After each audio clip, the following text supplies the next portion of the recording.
Hermanos queridos, les doy la bienvenida para este estudio del libro de Efesios. Es una alegría contar con su presencia y esperamos que esta mañana Dios nos siga hablando a través de esta poderosa carta de Pablo a los creyentes en la ciudad de Éfeso. Estamos en capítulo 2, recién estamos empezando.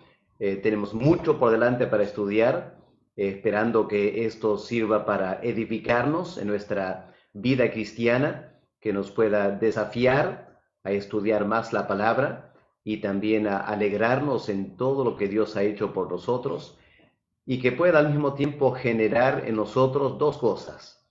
En primer lugar, un anhelo de vivir una vida que agrade al Señor y en segundo lugar, preocuparnos mucho por aquellos que todavía no conocen esta gran salvación en Cristo Jesús. ¿Qué les parece si oramos y encomendamos este tiempo de estudio en las manos de nuestro Padre Celestial? Padre, gracias por el privilegio de ser tus hijos. No hay mayor privilegio en este mundo que contar contigo como nuestro Padre Celestial. Eres nuestro creador, nuestro hacedor. Nos has dado la vida física que tenemos, pero también nos has dado la vida espiritual. Y ahora, Señor, somos tus hijos doblemente y tenemos una esperanza por delante llena de gloria, llena de alegría. Y Padre, tú nos guardas por tu poder para esa gran salvación que tú tienes para nosotros. Padre, esta mañana vamos a seguir estudiando esta salvación. Quiero pedir que tú nos acompañes y que a través del Espíritu Santo nos des entendimiento espiritual. Abre nuestras mentes, abre nuestros corazones, llénanos de expectativa al escuchar tu palabra. En el nombre del Señor Jesús te lo pedimos. Amén. Amén. Así que estamos estudiando esta gran salvación que tenemos solo en la persona del Señor Jesús y estamos en el capítulo 2. Lo que vamos a hacer esta mañana es vamos a hacer una suerte de resumen y repaso antes de seguir estudiando el libro de Efesios. En parte lo hago porque estaba repasando este libro que es las prédicas de Martyn Lloyd-Jones del libro de Efesios. Este tomo abarca el capítulo 2 de Efesios. Tiene como título El camino de Dios a la reconciliación. Así que los que manejan inglés, los que viven en el extranjero pueden conseguir este libro. Les animo a que lo hagan porque realmente es excelente material. Pero estos sermones también están en internet, en audio. Así que si entienden inglés, pueden buscar la página web de Martyn Lloyd-Jones para que puedan escuchar los mensajes en inglés. Realmente son espectaculares. Son los mejores mensajes que creo que jamás van a escuchar sobre la carta de Pablo a los Efesios. Lo que Martyn Lloyd-Jones hace al comenzar este segundo libro es nos vuelve al tema central de toda la carta de Pablo a los Efesios. Si nos preguntáramos esta mañana cuál es el tema central, por lo general las cartas de Pablo tienen un tema central. La carta a los Gálatas, por ejemplo, el tema central es la libertad que tenemos en Cristo. En Filipenses, el tema central que tenemos es la alegría y el gozo de la vida cristiana. En Colosenses, el tema central es la excelencia del Señor Jesucristo. ¿Cuál es el tema central del libro de Efesios?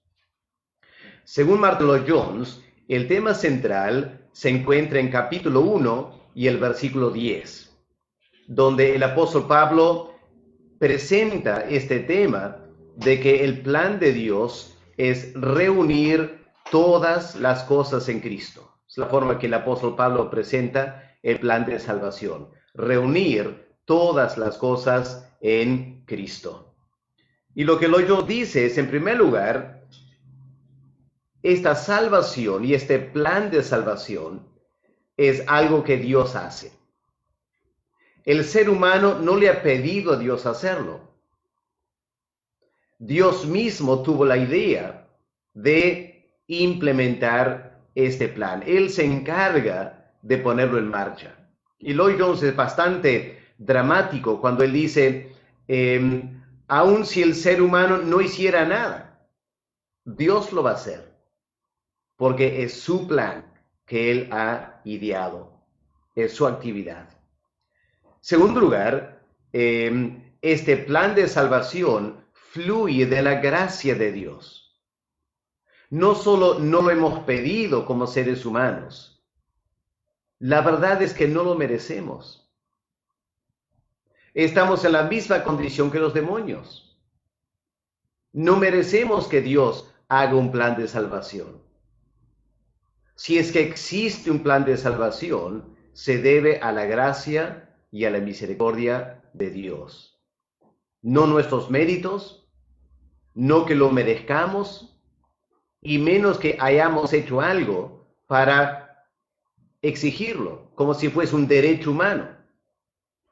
Y cualquier reclamo de personas, no, pero yo tengo el derecho también de la salvación, es no entender cuál es nuestra verdadera condición. Ningún ser humano merece que Dios se haya interesado tanto en salvarnos. Esa es la pura verdad.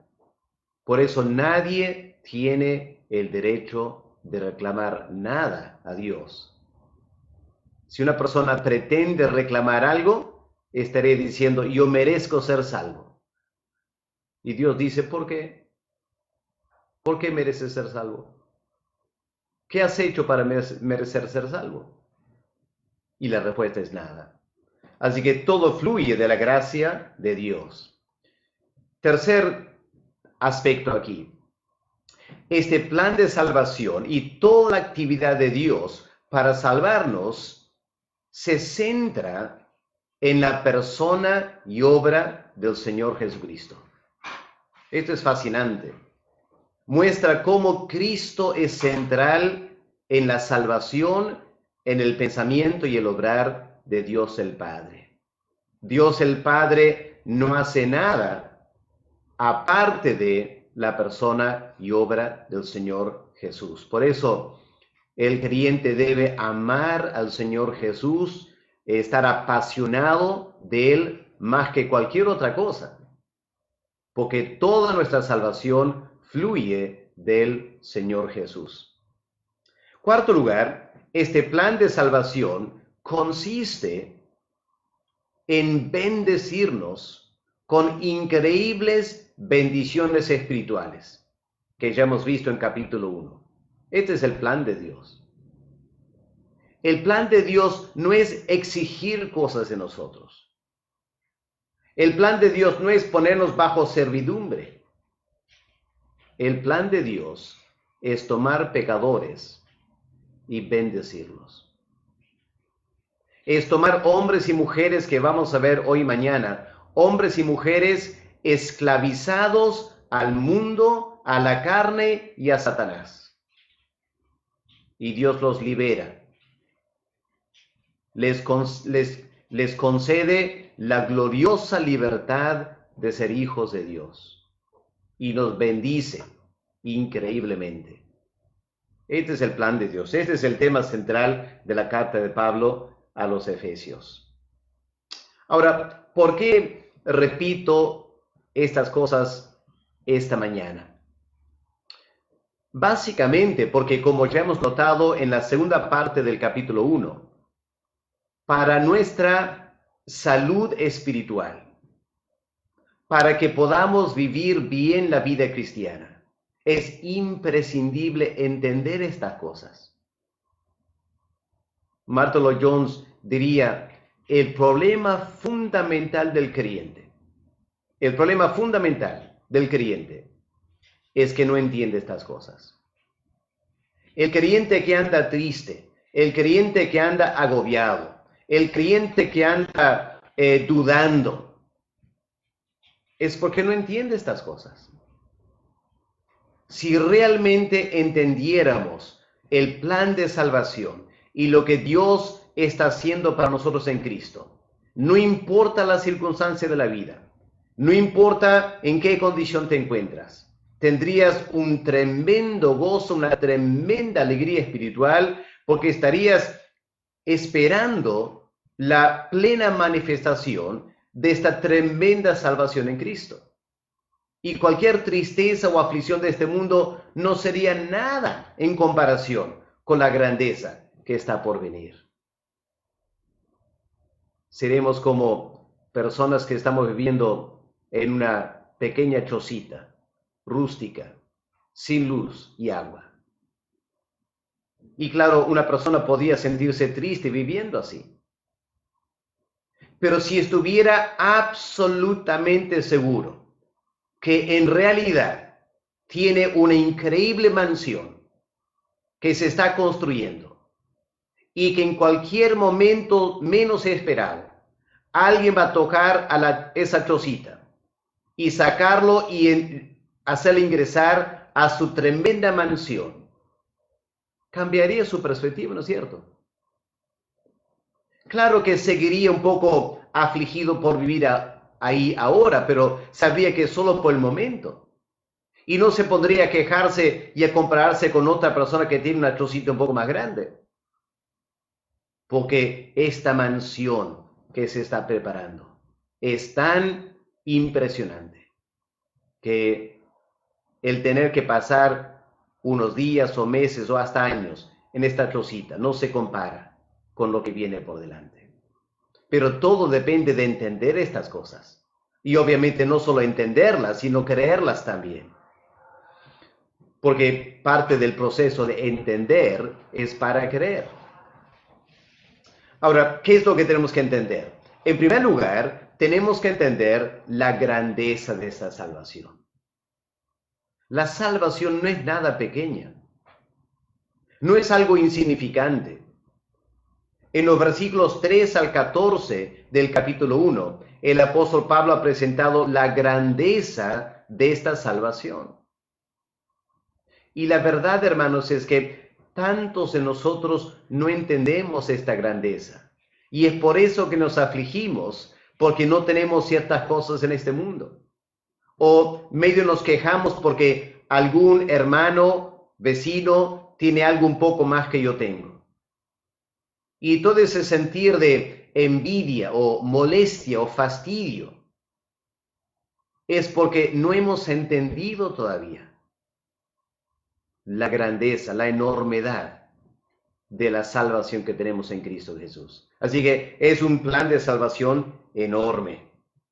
Segundo lugar, esta salvación no solo es grande, sino que es gloriosa. Hay una tremenda gloria en esta salvación. Por eso, en capítulo 1, el versículo 18, el apóstol Pablo habla de las riquezas de la gloria de esta herencia. Esta salvación tiene gloria, tiene peso, comparte la misma naturaleza de Dios que es glorioso. En tercer lugar, esta salvación no solo es grande, no solo es gloriosa, esta salvación es absolutamente cierta, confiable. No hay nada más seguro en este mundo que esta salvación. Todas las demás cosas en este mundo son pasajeras. Es la salvación, es este plan de Dios de salvarnos. Esto es lo más sólido, esto es lo más certero. Si tan solo entendiéramos eso, cambiaría nuestra perspectiva. Y en cuarto lugar, esta salvación es una manifestación de la grandeza del poder de Dios. Y Pablo lucha en versículos 19 al 23 del capítulo 1. El apóstol Pablo lucha por encontrar las palabras para describir la grandeza del poder de Dios que nos salva. Así que, hermanos, si algún día vas a los Estados Unidos, yo he ido algunas veces y lo que me impresiona de Estados Unidos, ¿sabe lo que es?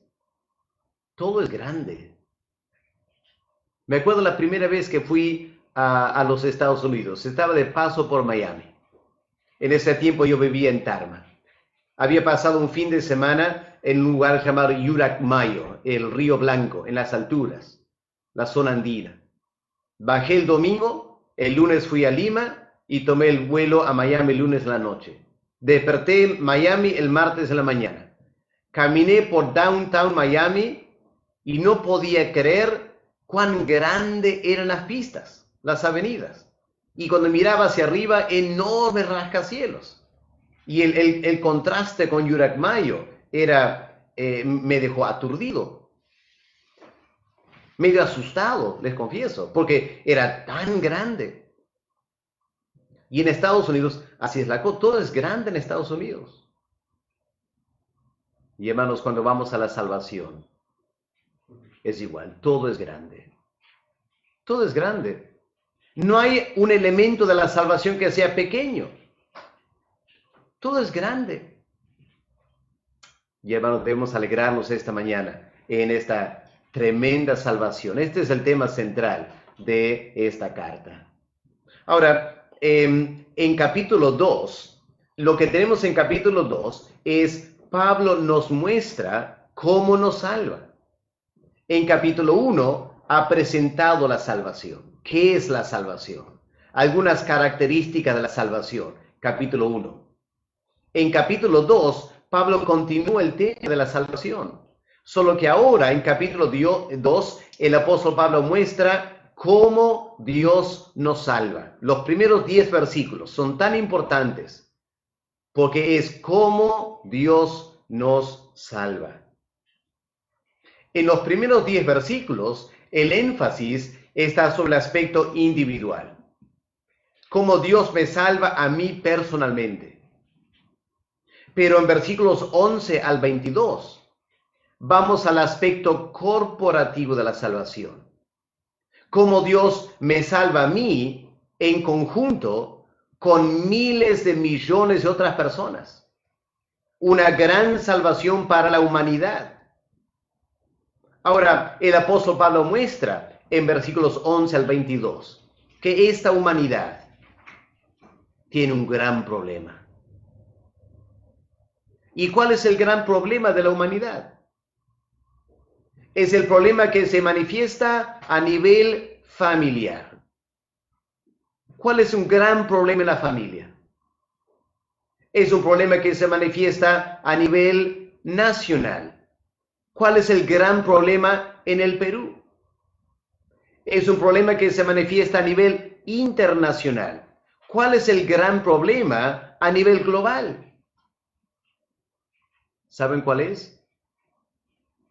Que no nos llevamos bien. Ese es el problema. No nos llevamos bien. Empezando en la familia. ¿Cuántos hermanos se pelean? ¿Cuántas parejas se pelean? Vamos al nivel nacional, el Perú. Aún en este tiempo de pandemia, ¿cuánta gente se aprovecha de otros? Aprovecha de su necesidad, sube los precios en las farmacias, los cilindros de oxígeno. Uno piensa, ¿no hay humanidad? ¿No hay preocupación unos por otros? Claro, en algunos sectores sí lo hay, por la gracia de Dios.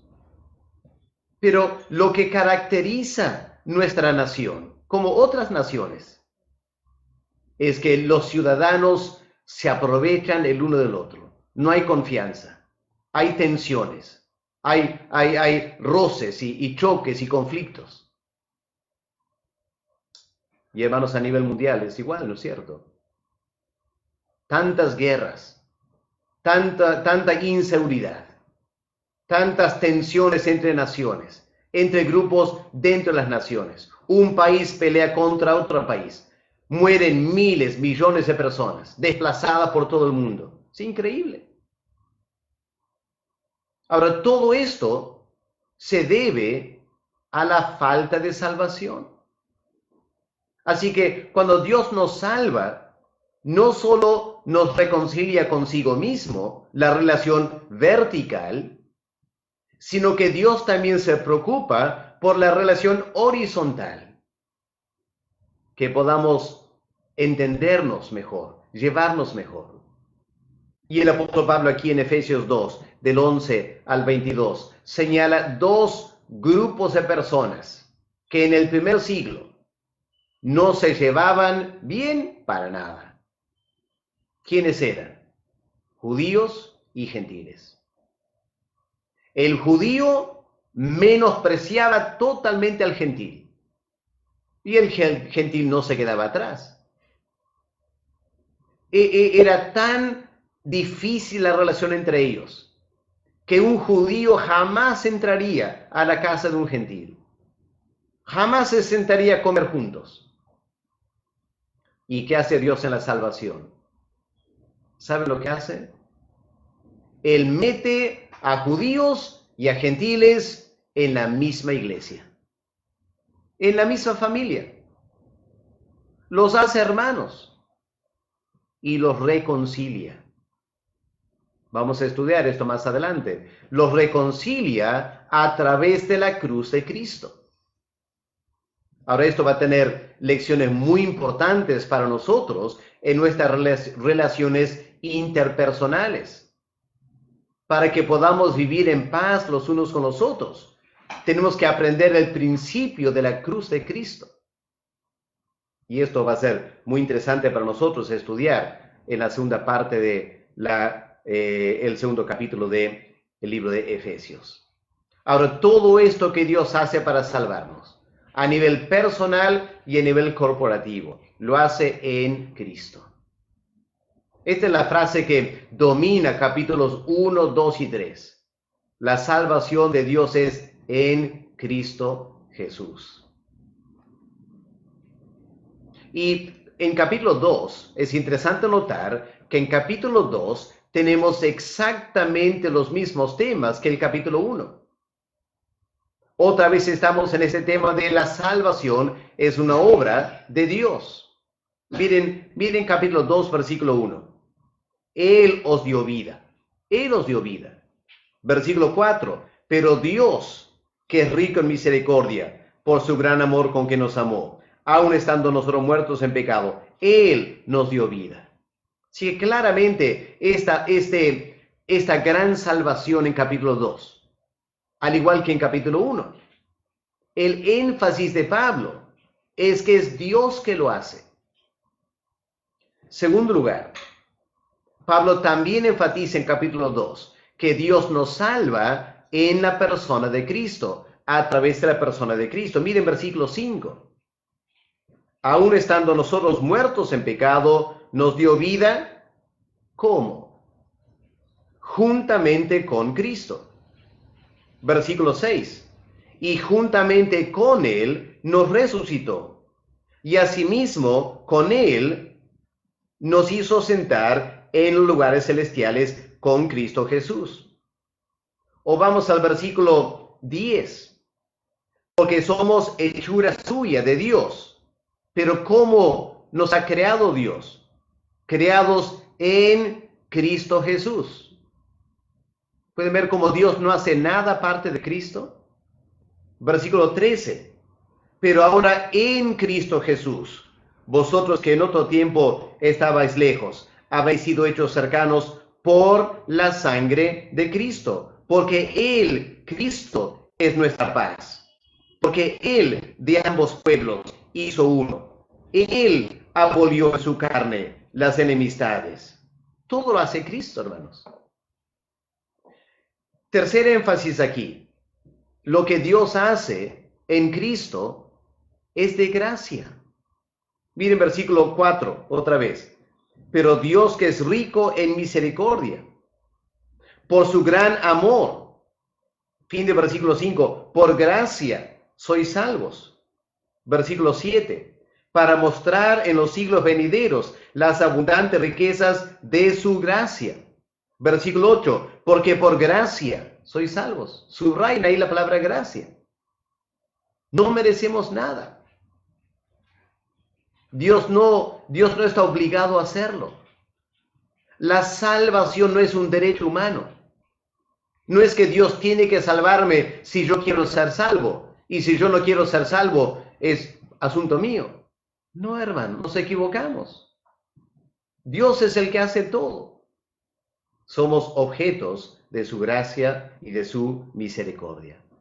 Y obviamente el énfasis en todo el capítulo 2 es que es el poder de Dios que logra todo esto. Es el poder de Dios que nos levanta de los muertos. Es el poder de Dios que nos salva del poder de Satanás. Es el poder de Dios que nos reconcilia con otras personas. Es Dios que lo hace, su gran poder. Este es el tema, hermano, central de la carta de Pablo a los Efesios. Y esta mañana lo estoy recalcando, hermanos, para que quede bien grabado en nuestras mentes lo que es la salvación.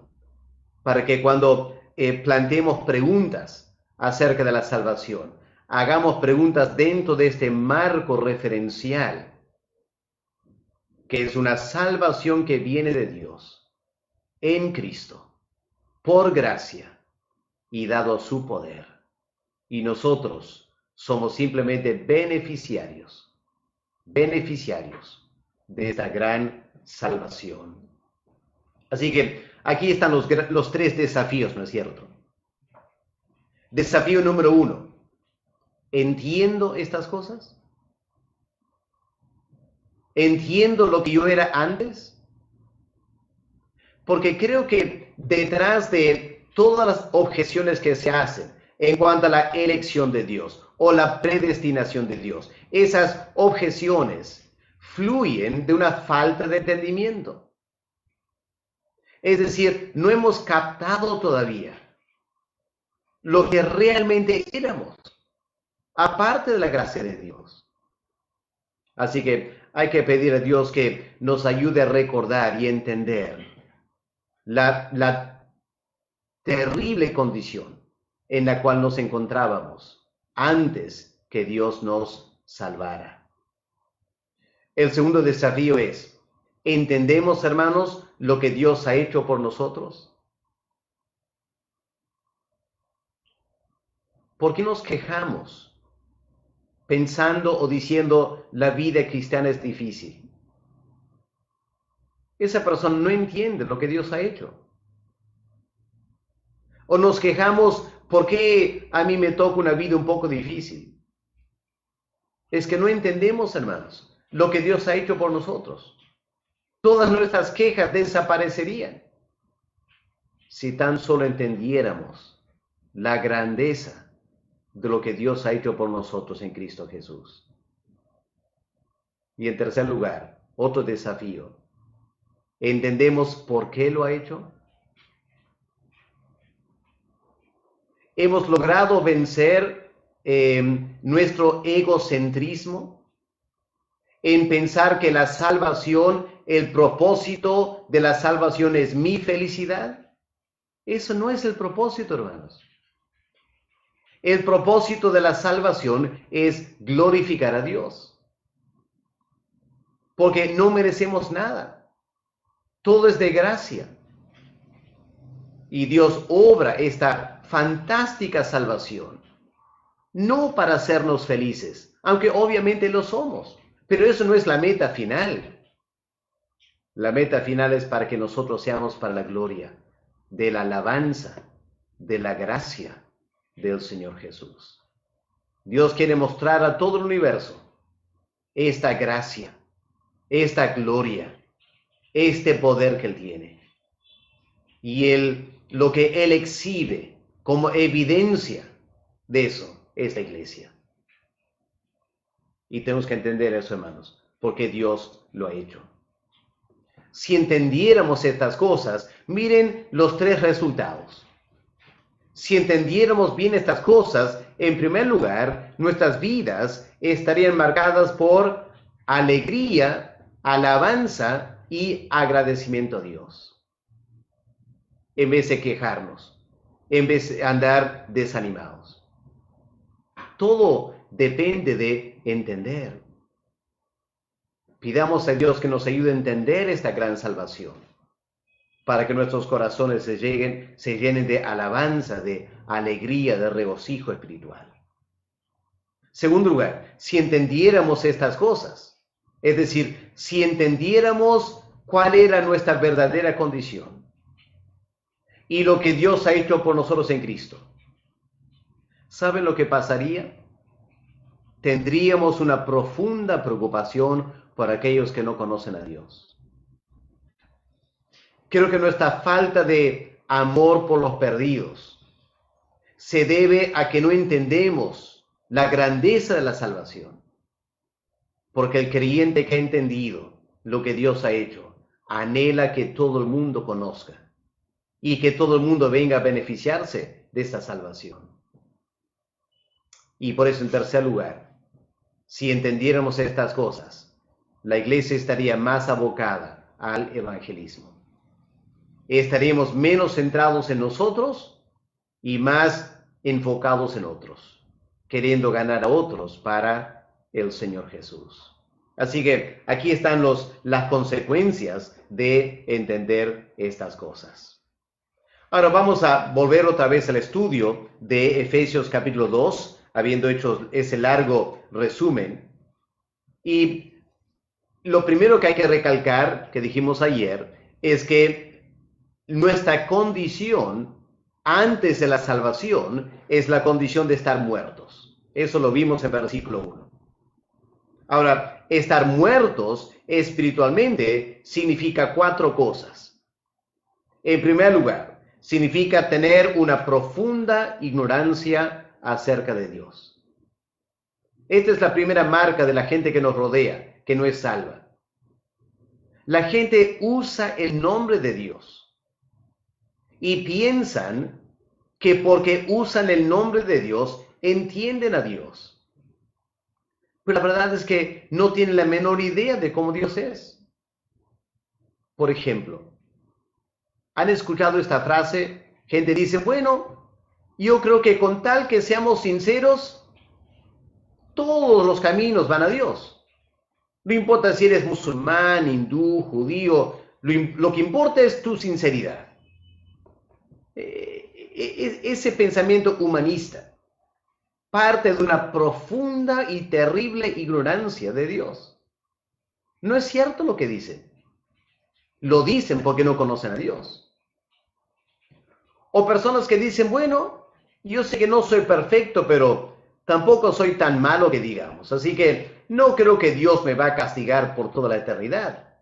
Y aunque no voy a la iglesia, bueno, yo creo en Dios y de vez en cuando hago mi oración y hago bien a mi prójimo. La persona que habla así está simplemente mostrando su increíble ignorancia de Dios. No tiene la menor idea de qué está hablando. Está expresando sus ideas humanistas de una suerte de Papá Noel espiritual, que no existe. Ese Dios no existe. Está viendo una fantasía. Y es terrible su condición, porque piensa que está bien y está totalmente perdido. Segundo lugar, estar muerto significa una profunda ignorancia de nosotros mismos. La persona que dice, bueno, pastor, mira, yo no soy tan malo como otros. La persona que dice eso no tiene la menor idea de lo que la palabra malo significa para Dios. Está muerto. Se desconoce a sí mismo. No conoce cuál es su condición. Y una persona que está muerta espiritualmente, obviamente no comparte la vida de Dios. Tiene vida biológica. Su corazón está funcionando, sus pulmones están funcionando, pero no tiene nada divino en esa persona. Nada divino. No comparte nada de la divinidad de Dios en él. Es simplemente un cadáver funcionando en base a carne y sangre. No es nada más real que eso.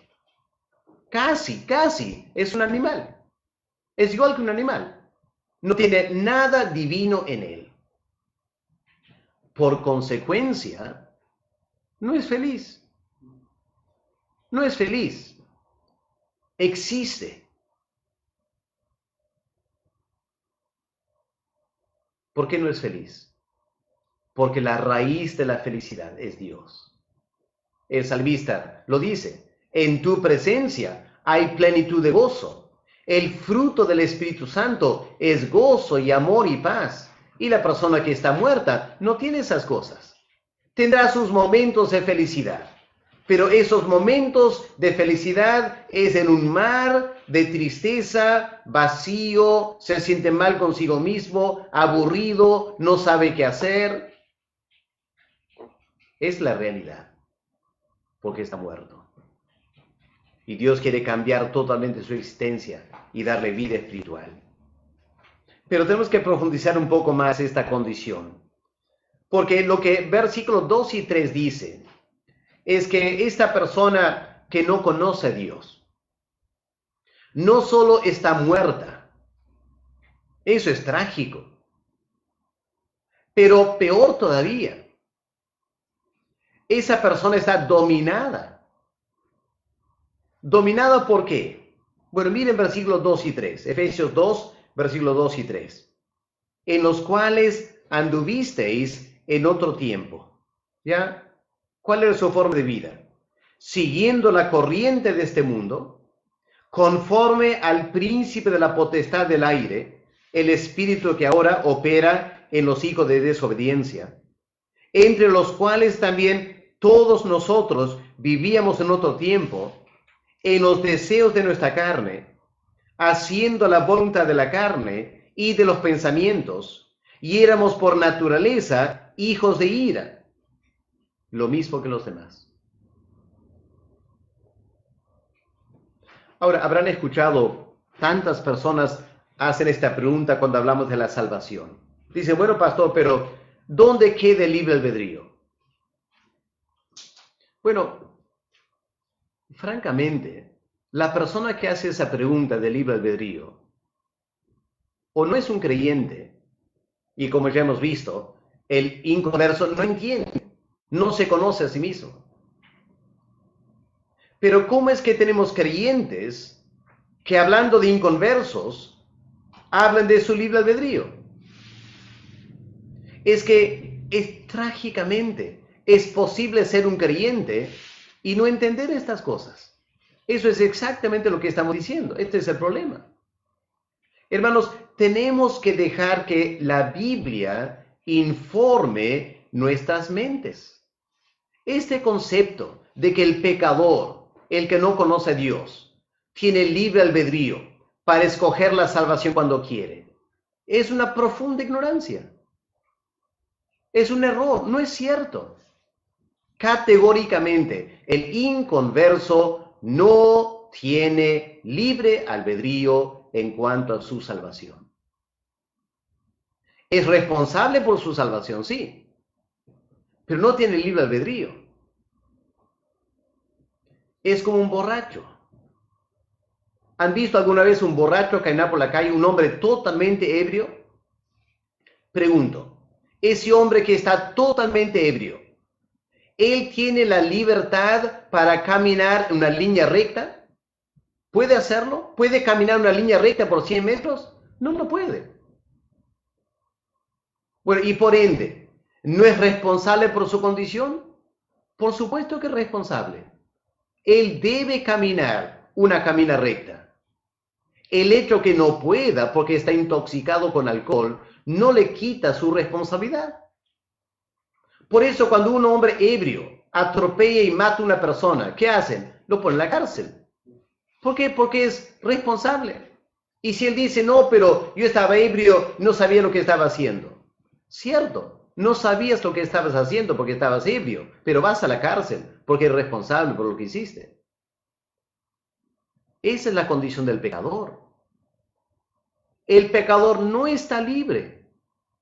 No puede buscar a Dios por su condición espiritual, pero es responsable por su condición espiritual. Y Dios tiene todo el derecho de juzgarlo por su condición espiritual, porque Dios no lo ha hecho así. Él se ha hecho así a sí mismo. Es lo que hay que captar, hermanos, esta mañana. Ahora, según la Biblia, estas no son mis ideas, ni son las ideas del apóstol Pablo.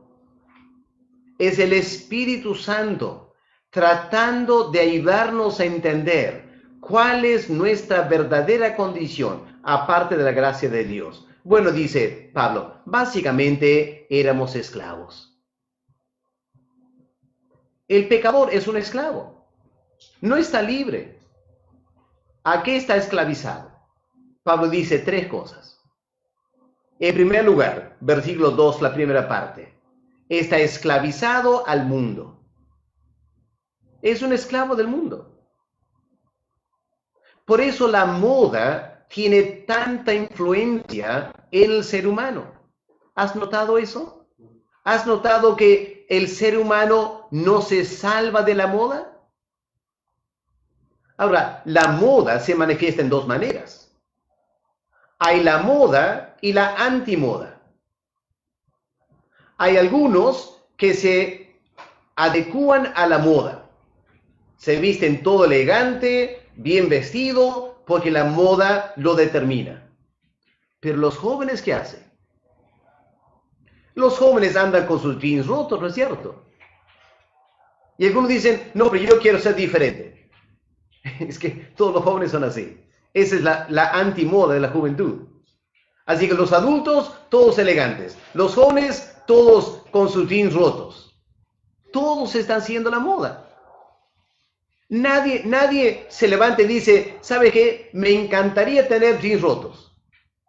No, es que mira a otros. Ve que otros lo hacen. Ah, yo quiero ser igual. Este es el problema de la raza humana. Todos seguimos la corriente de este mundo, dominados por el mundo. Segundo lugar, dice Pablo, ¿quién está detrás del mundo? ¿Quién está detrás de las modas? ¿Por qué jóvenes se gastan 300 soles una zapatilla cuando podían comprar por 100 soles una zapatilla? Es que Satanás quiere que gasten demasiado dinero en zapatillas.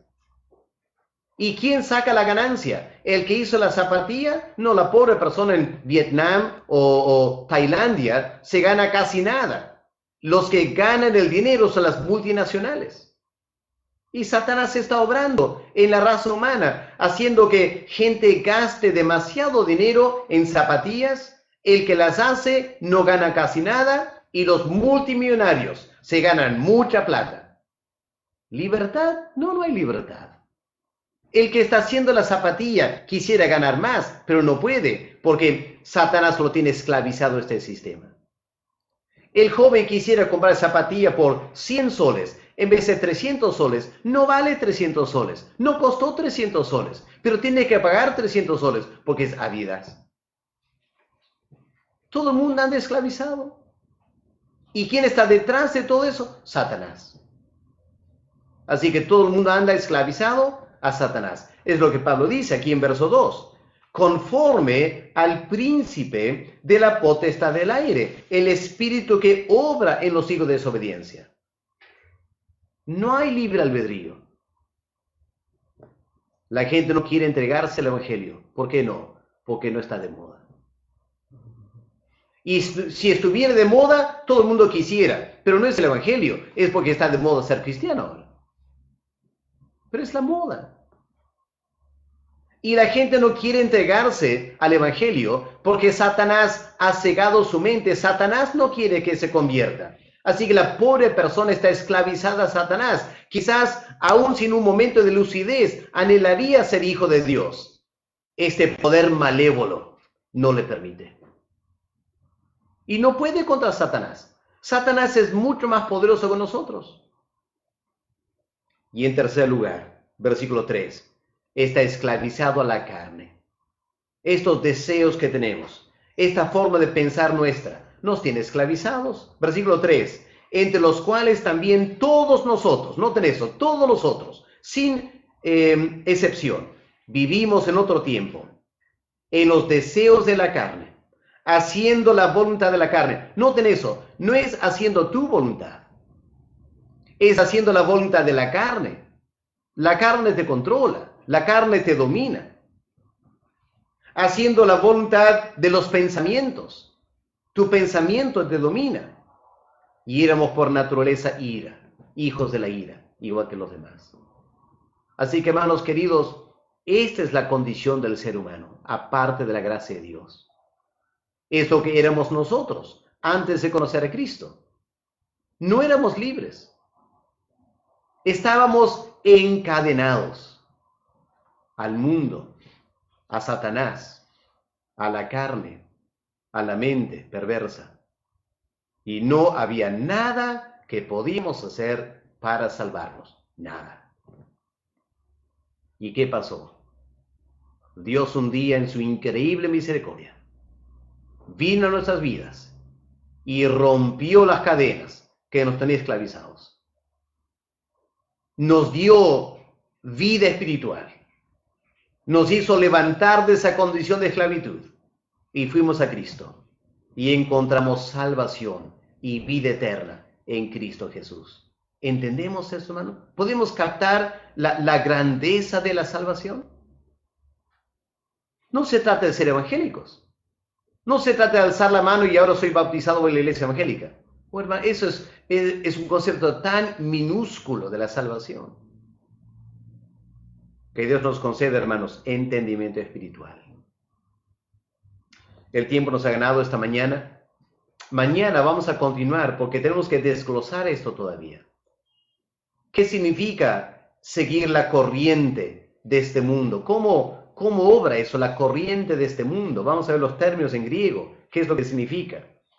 Y luego vamos a ver qué es este príncipe de la potestad del aire, cómo está obrando Satanás para esclavizar a este mundo. Y la carne también, tenemos mucho que estudiar todavía. Pero esta mañana pidamos a Dios que nos abra el entendimiento para que podamos ver, por un lado, la terrible condición espiritual en la que todos estamos por naturaleza y la increíble grandeza de la salvación de Dios, que por gracia en Cristo, con su poder, ha transformado nuestra realidad espiritual. Entienden ahora, hermanos, por qué esta carta a los Efesios es una carta tan importante para el creyente. Aquí está nuestra salvación, en toda su grandeza, presentada para nosotros, en 6 capítulos. Que Dios nos ayude a poder seguir con el estudio, para que seamos creyentes más entendidos y creyentes más maduros en nuestra vida espiritual. Vamos a parar ahí, hermanos, para ver si hay preguntas que quieren hacer esta mañana y lo dejamos hasta el día de mañana. Aunque hoy es viernes, ¿no es cierto? Pierdo noción de tiempo. ¿Hoy qué día es? Viernes. Ya.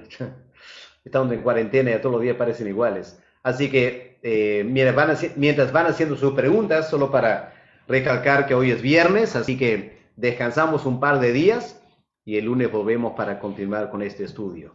¿Ok? Vamos a ver si hay preguntas. ¿Han llegado todavía? ¿No hay preguntas todavía? La pregunta fue, ¿hay clases mañana sábado? No, lamentablemente. Tomamos un par de días para descansar un poquito del ritmo. Hay otras actividades fin de semana y retomamos el lunes las clases. ¿Ok?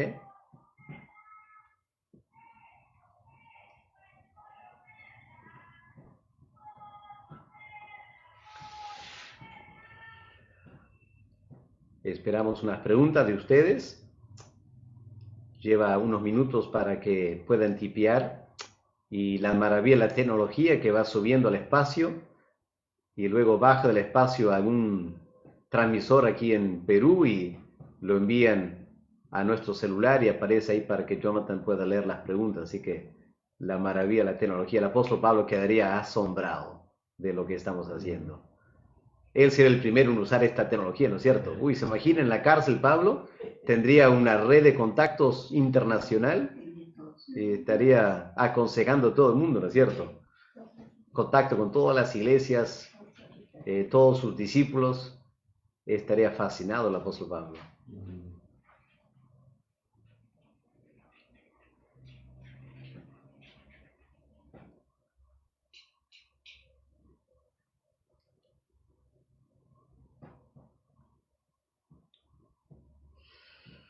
Bueno, daremos unos segundos más. Podría ser que no hay preguntas esta mañana, como ha sido más un repaso. Así que si no hay preguntas, lo dejamos y estamos aquí el lunes otra vez. Hay un comentario, pero no sé si es pregunta. Hernán Pedro Sandoval Valdivieso. Pastor, buenos días. Interesante. Mirando que las personas necesitan la salvación en una mirada global. Cambia mi mirada espiritual. Una recomendación, pastor. Ya, muy bien, Hernán. Es lo que hay que hacerlo, ¿cierto? Hay que empaparnos de las Escrituras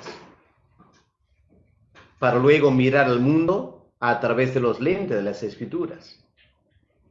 Y las Escrituras también nos van a decir qué debemos hacer. ¿Ya? Debemos ir al mundo que tiene tanta necesidad y compartir el Evangelio. Leemos en el Evangelio de Mateo, el Señor miró alrededor suyo, podía ver la gente andar como ovejas descarriadas sin pastor. Es la realidad. Y luego, ¿qué dijo? Rogad al Señor de la mies que envíe obreros a la mies. Así que primero hay que mirar el mundo con entendimiento.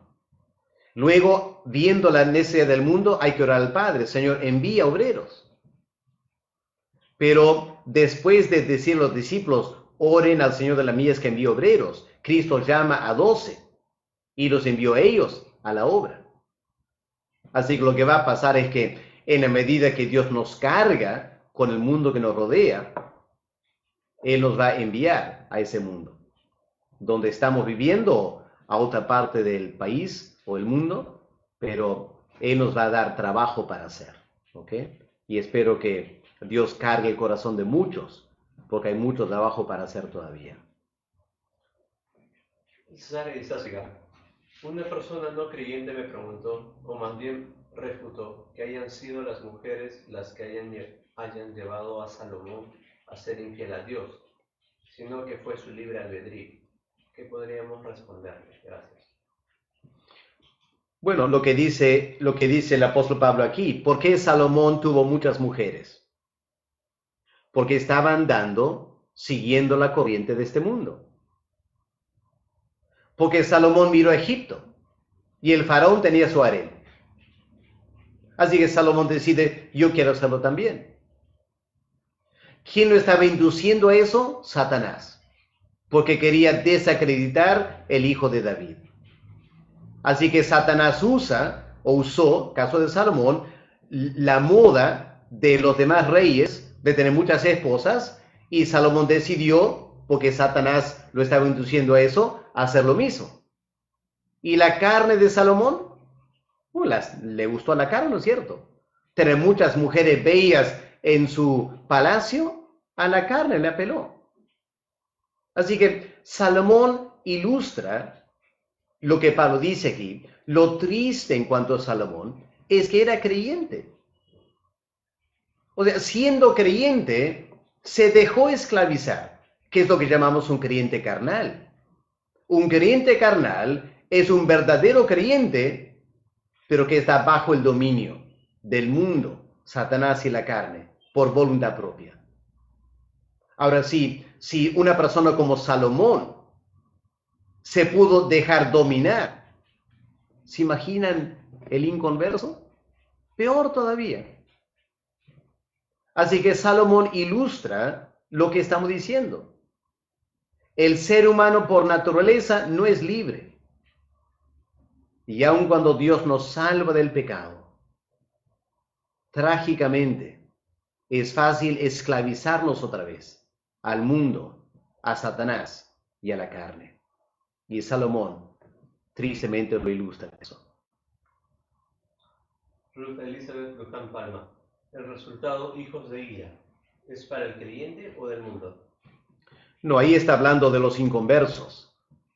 Hijos de es una expresión hebraica, es un modismo hebreo que significa caracterizados por la ira o bajo la ira de Dios.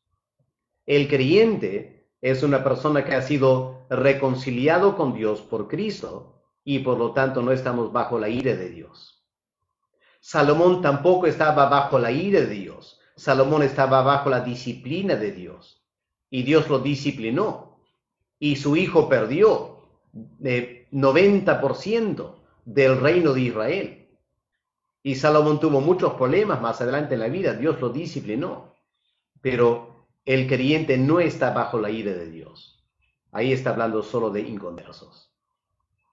Fernando Castro, pastor, buenos días. ¿Podría darnos un pequeño avance de la presencia de Dios en la salvación de los escogidos? La presencia de Dios. La presencia o la presciencia. Perdón, sí, presciencia, ya vi. La presciencia, ya. La presencia de Dios en la salvación, básicamente, la presciencia se centra en el plan de Dios en salvarnos. Por ejemplo, cuando Dios salvó a Saulo de Tarso, ¿por qué lo hizo? Porque Dios tenía el plan de usar a Saulo de Tarso como un apóstol para predicar el evangelio a los gentiles, para escribir tremendas cartas y dar una base teológica al evangelio de la iglesia. Y como Dios sabía de antemano que todo eso era necesario, Dios preparó a Pablo como instrumento para crear todas esas cosas. ¿Ok? Eso es básicamente la presciencia de Dios, que es otra forma de hablar de la predestinación, lo que Dios está diciendo hacer porque de antemano lo planificó así. Pero podemos hablar de la presciencia de Dios en otra manera, a la luz del Salmo 139. Salmo 139, David dice que Dios me conocía antes de formarme el vientre de mi madre. Y Dios formó, entretejió mi embrión. Ese es el segundo aspecto de la presciencia de Dios en cuanto a los creyentes. Así que dos cosas. Él nos conoce de antemano y nos forma, nos da vida, nuestro temperamento, nuestro cuerpo físico, etc. Pero también todo lo que Dios hace, porque Él tiene conocimiento de antemano de cómo Él quiere usarnos como creyente más adelante. Todo eso es la presciencia de Dios en la salvación. Medalit de Univero, Córdoba. Pastor Alex, buen día. ¿Por qué Dios permitió que la raza humana pecara? Gracias, bendiciones. Es una pregunta difícil de contestar, no porque es difícil encontrar la información. Es difícil para nosotros aceptar la respuesta. La respuesta es porque Dios determinó de antemano manifestar su gracia. ¿Qué es gracia? Algo que no merecemos. Ahora, si no hubiéramos pecado, no estaríamos en esa condición. Para que la salvación sea de gracia, tuvimos que caer en pecado. Dios nos permitió caer en pecado para luego mostrar esta característica suya de gracia, también poder, también sabiduría. O sea, el plan de Dios en la salvación es revelarse al universo, todo lo que Él es. Y Dios decidió de antemano que la forma de revelarse en toda su gloria incluyó dejando a Satanás rebelarse contra él y luego dejando a Satanás tentar a Adán y Eva para rebelarse contra Dios también. El plan al final era manifestar su gloria, su sabiduría, su gracia a través de la iglesia. Es la respuesta bíblica. Que sea fácil de aceptar, no es fácil. Porque como seres humanos siempre pensamos que el universo tiene que girar alrededor de mí. Y al igual que al mundo le chocó enormemente cuando Galileo y Copérnico empezaron a decir que, ¿sabes qué? El universo no gira alrededor de la Tierra. La Tierra gira alrededor del Sol. Eso causó un impacto enorme en la psicología de las personas de la Edad Media. Y es igual para nosotros.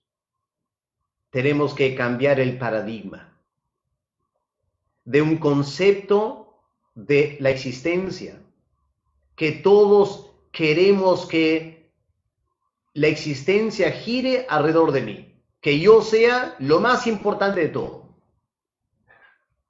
Y tenemos que cambiar el eje y poner a Dios como el centro de todo. Y yo soy como un pequeño planeta, bastante insignificante, que giro alrededor de Dios y sirvo los propósitos de Dios. Requiere gracia aceptar eso, pero esa es la verdad de nuestra condición espiritual. Ok, hasta ahí llegan las preguntas esta mañana.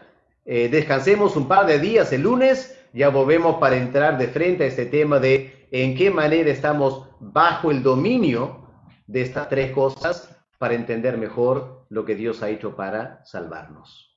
Vamos a orar, darle gracias a Dios por la clase esta mañana y pedir que nos guarde durante el fin de semana para que podamos servirle en nuestras familias y en nuestras iglesias también. Vamos a orar. Padre amado, gracias por ese tiempo de estudiar un poco más de tu palabra. Nos damos cuenta de este libro, Señor, de Efesios, que fácilmente lo leemos como parte del Nuevo Testamento y pasamos por alto la increíble riqueza que hay en este libro. Gracias por este curso, Señor, que nos permites estudiar lentamente este libro y vamos extrayendo tanta enseñanza, Señor, que nos impacta, a veces nos choca, pero Padre, pido que nos des un espíritu de sabiduría y de revelación en el conocimiento de quién tú eres, Señor, y cuál es nuestra verdadera condición delante de ti. Y pedimos esto, Padre, para que te glorifiquemos y que tengamos una forma correcta de pensar de nosotros mismos. En el nombre del Señor Jesús te lo pedimos. Amén. Amén. Amén. Dios los bendiga, hermanos. Hasta el lunes entonces.